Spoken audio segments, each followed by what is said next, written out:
이스라엘에서 사역하시는 선교사님으로부터 급한 카톡 연락을 받았습니다. 지금 지난 2월 28일부터 이란에 이스라엘에 대한 반격이 시작돼서 선교사님 계신 예루살렘 상공에 미사일이 날아다니는, 이게 지금 예루살렘 전경이거든요. 미사일이 집 위로 날아다니는 지금 상황에 있다는 연락을 받았습니다. 그래서 지금 한국 교민들 113명이 버스를 이제 대사관에서 대절해서 이집트로 대피하는 그런 일을 하였다고 합니다. 그래서 우리 선교사님 가정은 대피하지 않고 일단은 예루살렘에 머물면서 상황을 주시하고 또 나중에 이제 판단해서 움직일 계획이라고, 하루속히 전쟁이 그치고 정말 주님이 태어나신 예루살렘 평화의 도시에 진정한 하나님의 평화가 회복되기를 기도해달라는 연락을 받았습니다. 전쟁이 계속 끊임없이 벌어지고 있습니다. 우크라이나 전쟁이 아직 계속되고 있고요. 이란과 이스라엘 간에 지금 또 전쟁이 계속 벌어지고 있습니다. 명분을 세워서 전쟁을 하는데 다들 저마다의 자기 나름의 명분을 세우고 이기기 위한 전쟁을 합니다. 상대방을 향해서 무조건 항복하라고, 승리를 위한 전쟁을 하죠. 오늘 설교 제목이 필승불패입니다. 반드시 이기고 절대 질 수 없는 싸움. 이런 세상의 전쟁의 소식 가운데 저와 여러분들도 지금 전쟁 중입니다. 여러분 느끼세요? 지금 저와 여러분들 지금 이 세상 사는데 그냥 사는 게 아닙니다. 저와 여러분들도 지금 전쟁터에서 전쟁을 수행하고 있습니다. 이 전쟁은 지면 안 됩니다. 지면 큰일 납니다. 반드시 이겨야 되는 전쟁을 수행하고 있습니다. 영적인 전쟁. 주님께서는 저와 여러분들에게 전쟁을 수행하는데 반드시 승리한다라고 말씀해주고 있습니다. 승리자라고 말씀해주고 있습니다.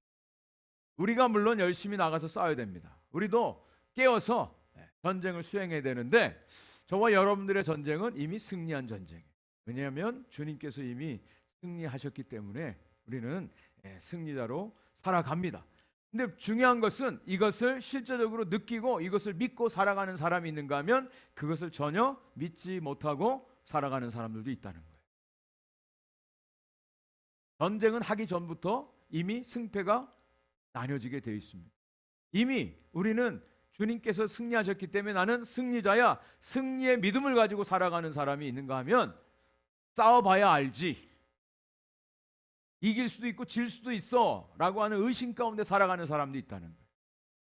중요한 것은 예수 그리스도가 우리의 주가 되시고 우리와 함께 하시고 우리 위해서 대신 싸워주시는 우리의 능력의 구원자 되심을 분명하게 믿고 그것을 날마다 체험하고 살아가느냐 아니냐, 여기에 달려 있습니다. 우리 장로님과 브라질을 가서 하루 시간을 내서 야간 버스를 8시간을 타고 리오데자네이로를 다녀왔습니다.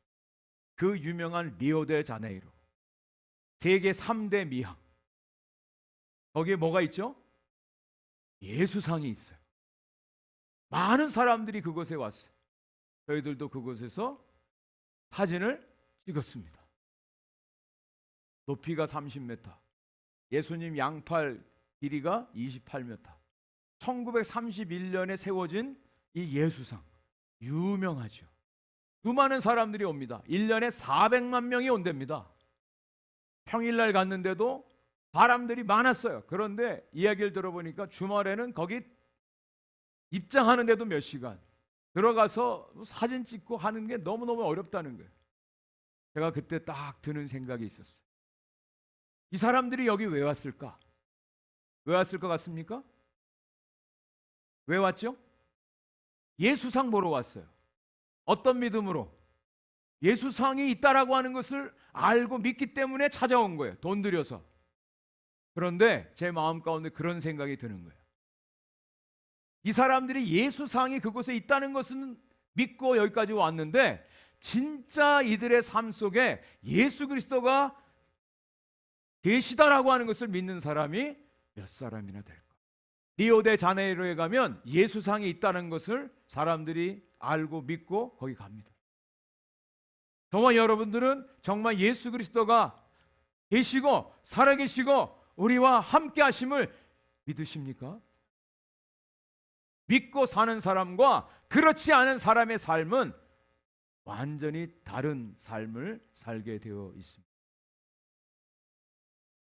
오늘 본문 말씀은 유명한 다윗과 골리앗 싸움에 대한 내용입니다. 이 다윗과 골리앗 싸움에 대한 이야기는 수도 없이 들었을 거예요.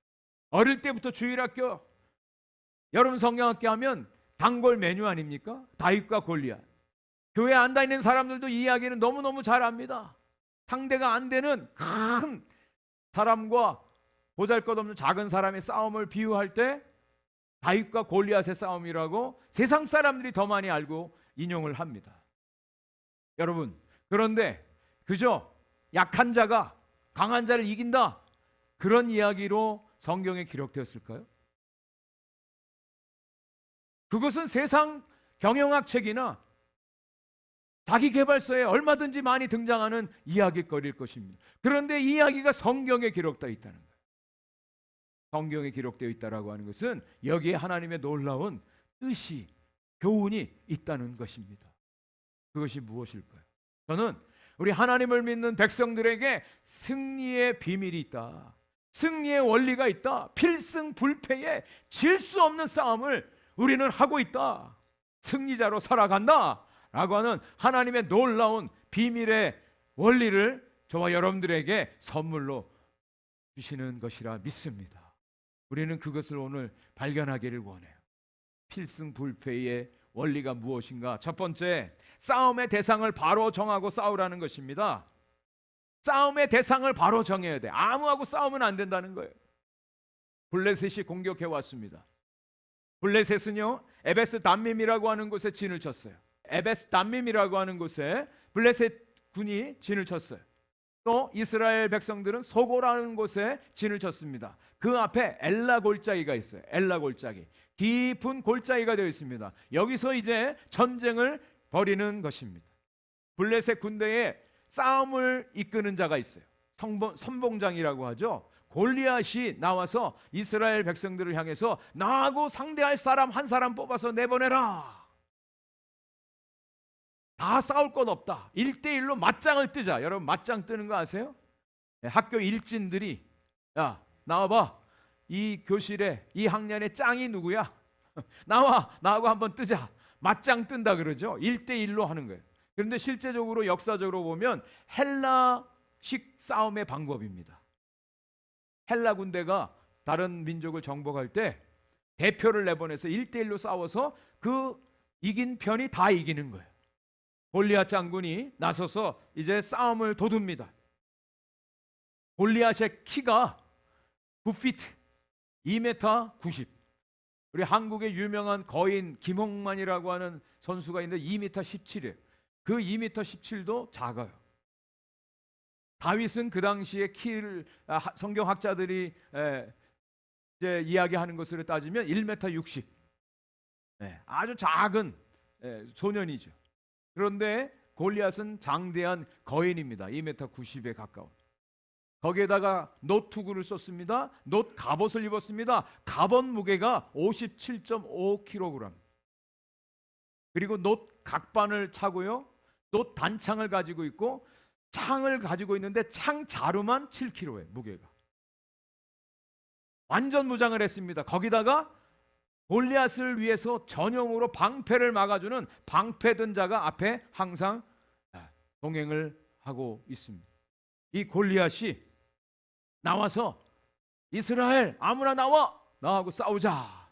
그랬을 때 이스라엘은 아무도 나갈 수가 없어요. 성경 표현을 빌리면 놀래서 하바트라고 하는 단어는 완전히 전의를 상실하다, 파괴되다, 정신을 잃어버리다, 그런 뜻입니다. 이스라엘 백성 정신을 잃어버리고 두려워서 벌벌 떨고 있어요. 며칠 동안요? 40일 동안 아무도 상대를 할 수가 없어요. 나서는 사람이 하나도 없었어요. 그 당시에 다윗의 세 형이 전쟁에 참전을 하고 있었습니다. 엘리압과 아비나답과 삼마. 이 이름은 언제 나왔었죠? 기름 부을 때. 그렇죠? 엘리압, 아비나답, 삼마. 전쟁에 출전하고 있어. 20세 이상은 전쟁에 나갈 수 있어. 아버지 이새가 다윗에게 야, 너 이거 가지고 가서 형들 잘 있는지 보고 와라.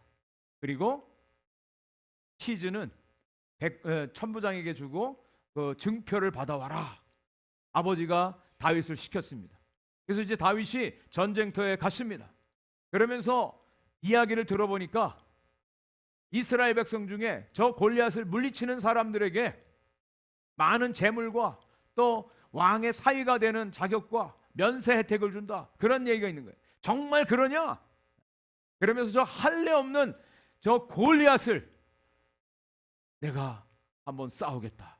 감히 저가 누군데 여호와 하나님을 대적하느냐 하면서 다윗이 큰 소리를 쳤어요. 그 이야기를 형 엘리압이 듣습니다. 엘리압의 반응을 한번 볼까요? 사무엘상 17장 28절입니다. 같이 한번 읽어보겠습니다. 시작. 큰형 엘리압이 다윗의 사람들에게 하는 말을 들은지라 그가 다윗에게 노를 바라여 이르되 내가 어찌하여 이리로 내려왔느냐 들에 있는 양들을 누구에게 맡겼느냐 나는 내 교만과 내 마음의 완악함을 아노니 내가 전쟁을 구경하러 왔도다. 네. 형이 화를 낸 거예요. 뭐예요? 한마디로 내까짓게 시건방지게 너 아버지가 양 지키라고 했는데 양은 누구한테 맡기고 여기 왜 전쟁 보러 왔냐? 내까짓게 뭘 할 수 있어? 시건방 떨지 마라. 대놓고 얘기합니다. 넌 교만한 아이야. 너는 완악한 아이야. 네 교만과 완악함을 보았다라고 얘기를 합니다. 잘난 척하지 마. 내까짓게 뭘 할 수 있어? 아주 대놓고 무시하고 그리고 비난하고 조롱하는 것입니다. 왜 그랬을까요? 왜? 엘리압의 마음속에 뭐가 기억에 남아 있을까요? 네? 기름 부음. 자기는 떨어지고 동생 다윗이 기름 부음을 받았잖아요. 시기하는 마음이 생겼어요. 질투하는 마음이 생겼어요. 다윗이 내가 이유가 없겠습니까? 나도 할 일이 있어 왔습니다. 라고 한마디 딱 던집니다. 자, 그리고 이제 이스라엘 군대에서 다윗을 보고 사울 왕에게 다윗을 소개합니다. 사울 왕이 다윗을 척 보고 한마디 합니다. 너는 나가서 싸울 수 없어. 너는 애송이야. 너 골리앗은 장수야.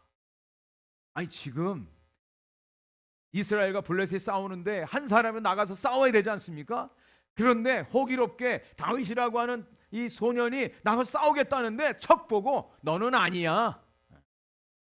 넌 싸울 수 없어. 따져도 안 보고.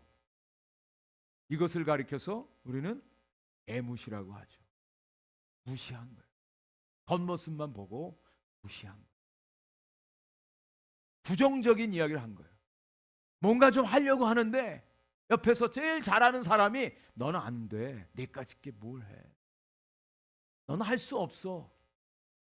부정적인 이야기를 옆에서 누군가 했다면 그 마음이 어떻겠습니까? 다윗에게 지금 그러한 상황이 벌어진 거예요. 그런데 성경에 보니까요. 다윗이 그들과 시비 걸지 악유하지 않습니다. 자기가 비난을 듣고 조롱을 당하고 개무시를 당하고 그래도 그들과 싸우지 않습니다. 누구와 싸워요? 다윗에겐 누구하고 싸워야 됩니까? 골리앗이 있어요. 다윗의 상대는 골리앗이지 형 엘리압도 아니고 사울 왕이 아니라. 이것이 저와 여러분들의 삶에 아주 중요한 원리를 주고 있습니다. 하나님을 믿는 사람들이 다 누구하고 싸우다가 에너지 쏟는지 아세요? 자기 편에 있는 사람, 자기 옆에 있는 사람, 한편 먹어야 될 사람, 그 사람들하고 싸우느라고 정말 싸워야 될 대상하고 싸우질 못해요. 에너지를 다 빼요. 우리에게는 분명한 대적이 있습니다. 우리 싸워야 될 영적 대적이 있어요. 그 대적과 바르게 싸워야 됩니다. 같은 편하고 싸우면 안 돼요. 사단이 가장 많이 노리는 것이 이 남편과 아내 사이. 남편과 아내 사이. 내 편이 되어야 되는데 남의 편이 돼요. 그래서 나하고 싸워. 그래서 남편이에요. 네? 사단이 제일 노리는 게 뭔지 아세요? 남편과 아내 사이. 하나 되지 못하게 합니다. 사단의 전략 중에 전략. 전략 중에 전략입니다. 가정에서 하나 되지 못하면요, 아무 일도 할 수 없어요. 힘을 다 빼요. 사단의 전략 중에 전략. 선교지에 가면요, 선교사들끼리 싸워요. 서로 시기하고 좋은 얘기를 안 합니다. 저희들도 인도네시아에서 갔는데 커피잔이 날아다니고요, 인사 안 했다고 시비를 걸고 얼마나 그렇게 싸우는지. 근데 나중에 알았어요. 나중에 이것이 사단의 전략인 거예요. 보이질 못하니까 기도를 못해. 기도 못하게 하는 거예요. 나중에 알고 우리 선교사님들이 우리 모여서 기도합시다. 기도합시다. 주일학교를 하고 기도합시다. 그때부터 하나님이 역사하시는데 놀라운 역사가 벌어져요. 그 자녀들이 선교사로 헌신하고 대놓고 사단이 대적하고 공격하는 것들이 다 폭로되어지고 나타나고 하나님의 승리가 이루어지는 것을 경험을 하게 돼요. 여러분, 저와 여러분들의 싸움의 대상은 나와 함께하는 내 남편도 내 아내도 우리 가족도 우리 교회 성도도 아니에요. 사단이에요. 이것을 분명히 알아야 돼요. 우리 에너지를 우리 옆에 있는 아군과 싸우는 데 사용해서 허비하지 말라는 것이 아주 성경의 아주 중요한 교훈 중의 교훈입니다. 그래서 사도 바울이 우리들의 싸움은 혈과 육에 대한 싸움이 아니라고 말합니다. 같이 한번 읽어보겠습니다. 에베소 6장 12절 시작. 우리의 씨름은 혈과 육을 상대하는 것이 아니요 통치자들과 권세들과 이 어둠의 세상 주관자들과 하늘에 있는 악한 영들을 상대함이라. 여기 나오는 통치자, 권세자들, 어둠의 세상 주관자들, 하늘에 있는 악한 영들, 이게 뭐예요? 다 마귀요, 마귀의 졸개들이에요. 귀신들.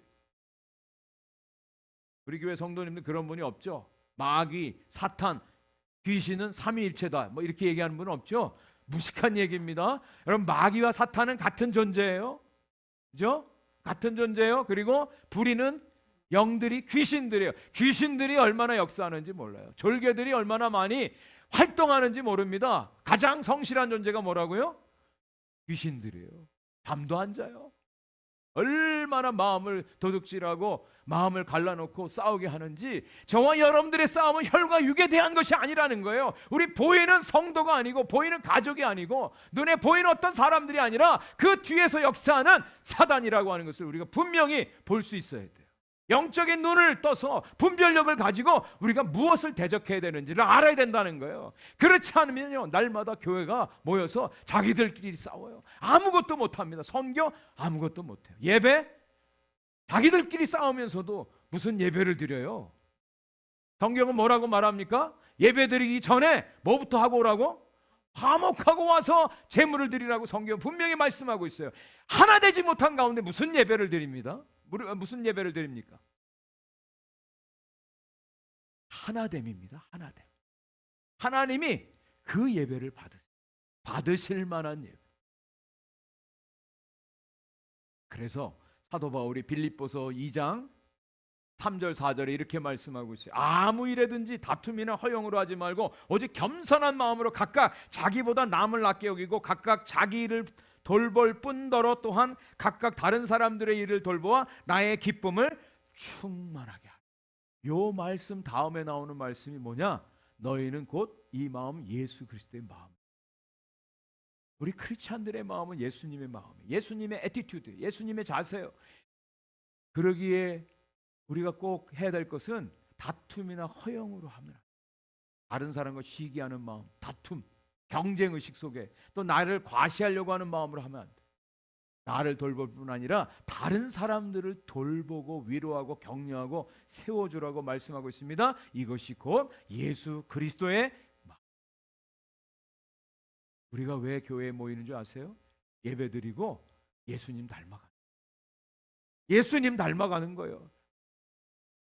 내가 어떤 사람인지 나타내는 것이 아니라 예수님이 나타나야 돼. 예수 그리스도 하나 되어서 원수를 물리쳐야 돼. 여러분, 싸움의 원리를 가르쳐 드리겠습니다. 반드시 이깁니다. 뭔지 아세요? 한 놈만 패라. 다 같이 한번 따라서 해볼까요? 한 놈만 패라. 한 놈만 패라. 네, 이게 일명 세상에 이 깡패들이 싸우는 그 원리 중에 하나랍니다. 많은 사람들하고 상대하지 말라. 한 놈만 패면 된대요. 근데요, 이게 영적인 싸움의 원리에도 한 놈만 하고만 싸워야 돼요. 누구하고요? 우리의 대적자 마귀하고 싸워. 다른 사람 미워할 필요 없어요. 예수님도 베드로가 엉뚱한 예수님 고백하고 엉뚱한 얘기할 때 베드로를 향해서 뭐라고 말씀하셨습니까? 사단아 물러가라. 베드로가 사단이 아니잖아요. 그죠? 사단이 그를 묶어서 자기 원하는 대로 이용하는 사단을 대적할 한 놈만 패라. 우리의 싸움의 대상을 분명히 알고 싸울 때 하나님께서 승리의 길로 인도해 주실 줄 믿습니다. 우리 옆에 있는 사람 미워하지 마세요. 우리는 어떻게 하든지 함께 가야 될 사람, 하나 돼야 될 사람들이, 사랑해야 될 사람, 섬겨야 될 사람. 이게 믿음의 공동. 자, 두 번째, 싸움의 목적이 분명해야 된답니다. 싸움의 목적이 분명해야 됩니다. 이스라엘 사람들이 이 골리앗하고 싸우면 어떤 상을 줄 것이다. 사울 왕이 이야기한 것에 대해서 얘기했습니다. 아까 말씀드린 대로 많은 재물을 줄 것이다. 또 사울 왕의 딸이 메랍과 미갈이란 딸이 있었는데 그 딸들과 결혼할 수 있게 될 것이다. 그리고 세 번째로는 면세 혜택을 줄 것이다. 이 당시에도 면세 혜택이 아주 달콤한 그런 상 중에 하나였습니다. 다윗이 그 사람들에게 물어봅니다. 정말 저 골리앗하고 싸워서 이기면 이거 주느냐? 다윗의 마음속에 그것이 탐나서 골리앗과 나가서 싸웠을까요? 그건 아니죠. 그 어떤 것 때문에 나가서 싸우는 이유가 아니었습니다. 다윗에게는 분명히 나아가서 싸워야 될 명분이 있었어요. 목적이 있었습니다. 그 목적이 사무엘상 17장 46절과 47절에 나옵니다. 오늘 여호와께서 너를 내 손에 넘기시리니 내가 너를 쳐서 내 목을 베고 블레셋 군대의 시체를 오늘 공중의 새와 땅의 들짐승들에게 주어 온 땅으로 이스라엘에 하나님이 계신 줄 알게 하겠고 또 여호와의 구원하심이 칼과 창에 있지 아니함을 이 무리에게 알게 하리라. 전쟁은 여호와께 속한 것인즉 그가 너희를 우리 손에 넘기시리라. 아멘. 다윗은 어떤 영달과 자기에게 오는 어떤 유익 때문에 나가서 싸운다고 말하지 않습니다. 공명심 때문에 나가서 싸우지 않습니다. 다윗은 분명히 나가서 싸우는 목적이 있었어요. 그것은 바로 하나님이에요. 하나님. 첫 번째, 이스라엘에 하나님이 계신 것을 알게 하기 위해서 나가서 싸운다. 하나님이 내 하나님이란 사실을 알게 하기 위해서 나는 나가서 싸운다. 하나님이 나의 하나님이야. 하나님이 나와 함께 하셔. 하나님이 우리와 함께 하시는 우리의 하나님이셔. 이것을 나타내기 위해서 나가서 싸운다고 말합니다. 그리고 하나님의 구원이 칼이나 창이나 단창에 있지 않다. 군사력에 있지 않다. 하나님이 우리를 위해서 싸우신다라고 하는 것을 증거하기 위해서 나가서 싸운다고 말합니다. 그리고 전쟁은 여호와께 속해 있음을 증거하기 위해서 나는 나가서 싸운다라고 선포하고 있습니다. 여러분, 마귀요, 사탄 대단한 존재입니다. 우리의 힘으로는 이길 수가 없어요. 우리의 실력 가고는 안 됩니다. 영적인 존재. 그러나 우리의 힘으로 우리가 싸우는 게 아니라 우리를 위해서 대신 싸우시는 하나님이 계신 줄 믿습니다. 하나님이 나가서 싸우시겠다는 거예요. 하나님이 하시겠다는 거예요. 너희는 가만히 있어. 내가 너희의 하나님됨을 알지어다. 보라, 보라 하나님의 구원을, 보라 하나님의 능력을, 도우시는 하나님의 손을 보라. 우리 찬양한 것처럼 여러분, 하나님이 저와 여러분들 위해서 앞서 나가서 싸우실 줄 분명히 믿습니다. 그렇기 때문에 우리는 나가서 싸우는 거예요. 담대하게 나가서 싸우는 겁니다. 누구 백을 믿고? 하나님 백을 믿고, 하나님 백을 믿고. 전쟁에 있어서 세상 전쟁도 명분을 앞세웁니다. 명분을 내세워요. 명분이 있어야 싸우는 겁니다. 한국 전쟁에 있어서도 휴전 바로 전에 가장 남한과 북한군이 치열하게 싸웠어요. 조금이라도 땅을 더 얻기 위해서. 우크라이나하고 러시아가 지금 전쟁하는데 명분이 뭡니까? 잃어버렸던 땅을 회복하겠다는 거예요. 저 땅은 원래 우리 건데 우리 땅 회복하겠다. 명분 싸움을 하고 있습니다. 이란과 이스라엘이 지금 싸웁니다. 서로 대치하고 이란이 갖고 있는 핵무기를 다 해체시키고 이슬람 정권을 무너뜨리겠다라고 하는, 그 이전에 자유로운 이란을 회복하겠다고 명분을 세워서 지금 전쟁을 하고 있습니다. 여러분, 명분이 있어요. 우리의 싸움에도 명분이 있지 않습니까? 내가 이런 사람이야 나타내기 위한 것이 아닙니다. 내 실력을 드러내기 위한 것이 아니에요. 무엇이라고 말씀드렸어요? 오직 하나님이 어떤 분이신가를 우리가 증거하고, 그 하나님이 나와 함께 하시는 나의 하나님임을 저와 여러분들이 믿고 선포하기 위해서 우리는 이 영적인 싸움을 오늘도 싸워야 될 줄 믿습니다. 쫄지 마십시오. 뒤로 물러나지 마십시오. 절망하지 마십시오. 포기하지 마십시오. 담대히 나아가서 싸우시는 저와 여러분들 되기를 주님의 이름으로 간절히 축원을 드립니다. 자, 오늘 이제 말씀의 마지막 결론입니다. 여러분, 필승의 무기를 바르게 사용하라는 거예요. 필승의 무기가 있습니다. 저와 여러분들에게 필승의 무기를 다 주셨어요. 필승의 무기가 있다. 다윗이 이제 출정을 위해서 나가려고 하는데 사울 왕이 자기의 갑옷을 입혀줍니다. 갑옷을 입혀줘요. 왕의 갑옷이니까 얼마나 좋겠습니까? 그죠? 그런데 왕의 갑옷을 입고 몇 번이 걷는데 이게 안 되는 거예요. 자, 그 상황을 사무엘상 17장 39절 말씀 다 같이 한번 읽어보겠습니다. 시작. 다윗이 칼을 군복 위에 차고는 익숙하지 못하므로 시험적으로 걸어보다가 사울에게 말하되 익숙하지 못하니 이것을 입고 가지 못하겠나이다 하고 곧 벗고. 여기 익숙하다라고 하는 단어가 계속 나와요. 익숙한 거, 익숙하다. 익숙하다라고 하는 것은 몸에 잘 맞는 거예요. 그 얘기는 뭐냐? 여러 번 반복해서 훈련했다라고 하는 것이죠. 훈련했다라고 하는 거예요.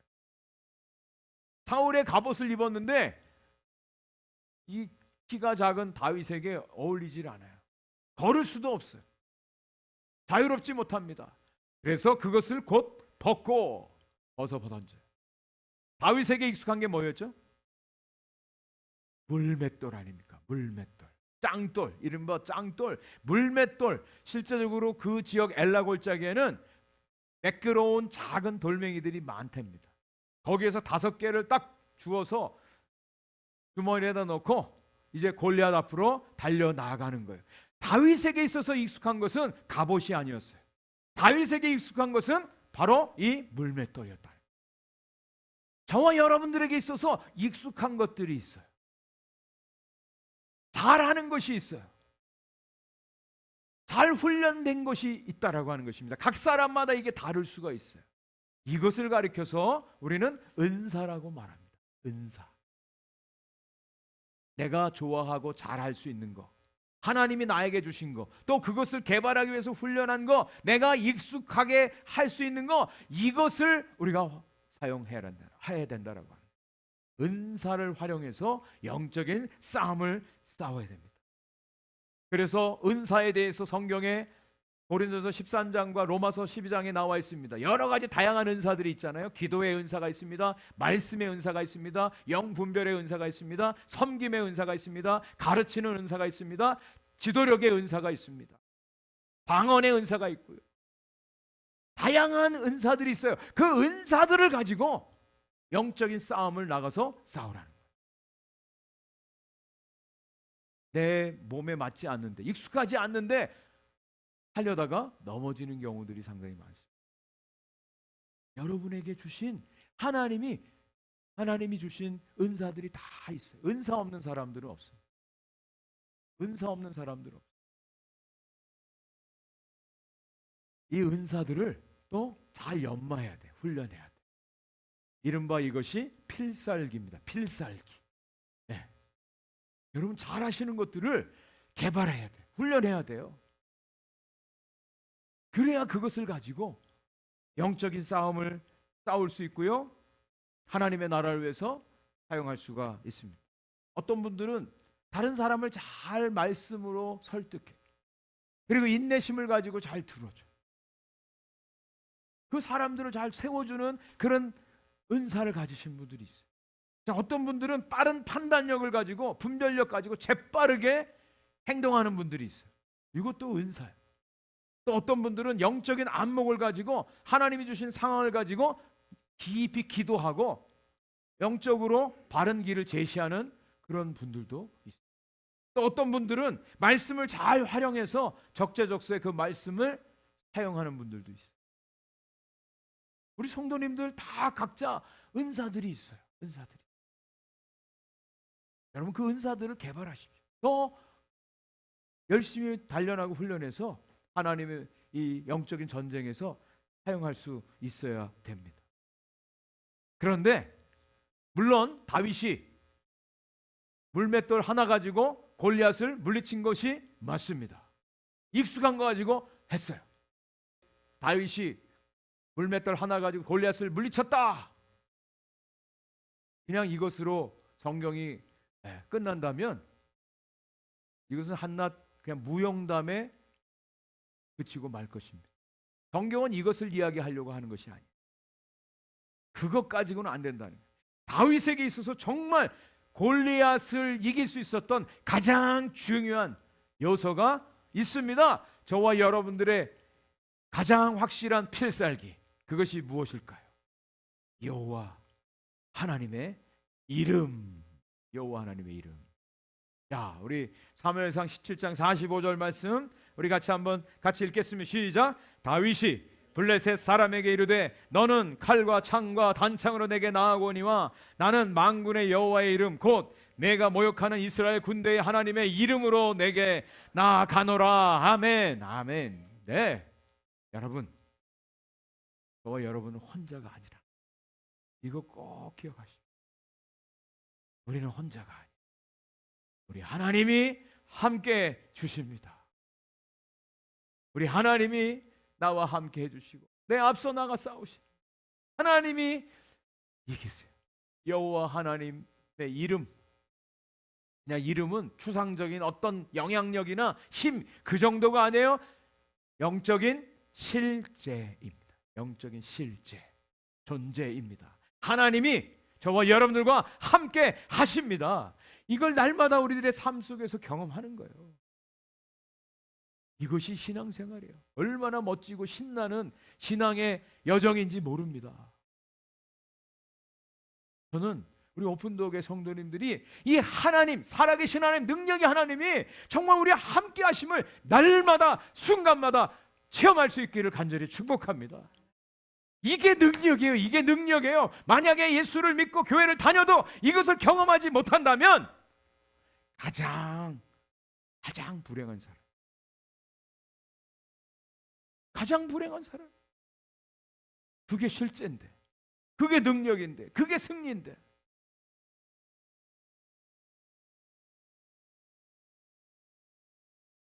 골리앗은요, 자기를 개로 여겼어요. 다윗에게 나와서 Am I a dog? 그렇게 물어봐요. 내가 개냐? 물어봐요. 자기 스스로를 개라고 얘기해.